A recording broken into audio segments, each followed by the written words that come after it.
One revolution regarding online learning or online education relates to the ability of instructional designers to now include many different learning theories when creating online coursework. Argode, Breiger, and McLean in 2017 suggests that in the behaviorism approach, students learn by knowledge of results. The example they offer relating to online learning is that of a student who selects a wrong answer and cannot continue until they provide the correct answer. That student is given immediate feedback regarding their incorrect answer, which on page 599 they indicate is an excellent example of the application of behaviorism in distance learning. Instructional designers in this approach, they leverage the premise suggested by Argode, Breiger, and McLean in 2017 that learners can be conditioned to learn, and that's also on page 599. Now, Locke and Johnson in 2015 suggests that a challenge regarding the assessment of online learning relates to task development. On page 66, they say that learners need to be given opportunities to demonstrate their knowledge and skills through various methods. So the challenge for instructional designers is to create tasks where learning and knowledge can be clearly demonstrated by students.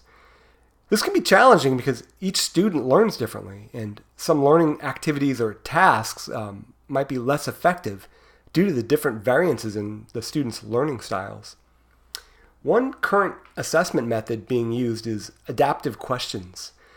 An example of this is described on page 15 by Pizzino in 2018, where a question has adaptive features if students are prompted with additional and related sub-questions in case they got the main question wrong. And Pizzino goes on to say that instructors can step-by-step guide and support students in finding alternative ways to answer the original question, also on page 15.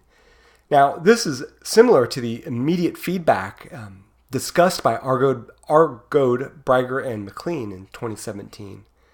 So, how should online learners be assessed?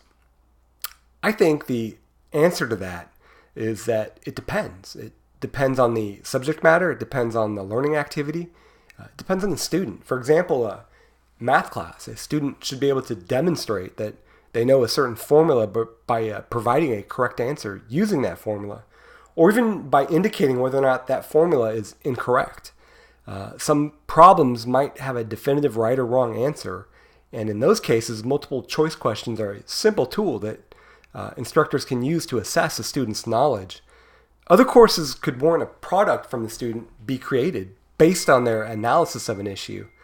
A short essay or writing assignment that is timed is a pretty good example of this. Now, this approach demonstrates that the student can explain their understanding of a topic, and the time clock, it increases the rigor of the assessment. My perspective on this is that it's congruent with common practice and literature. For example, multiple choice questions, they're ubiquitous. In fact, students are assessed by multiple choice tests from the earliest grades, so they're quite common. Those are my thoughts, everyone. I hope you have a great week, and thank you.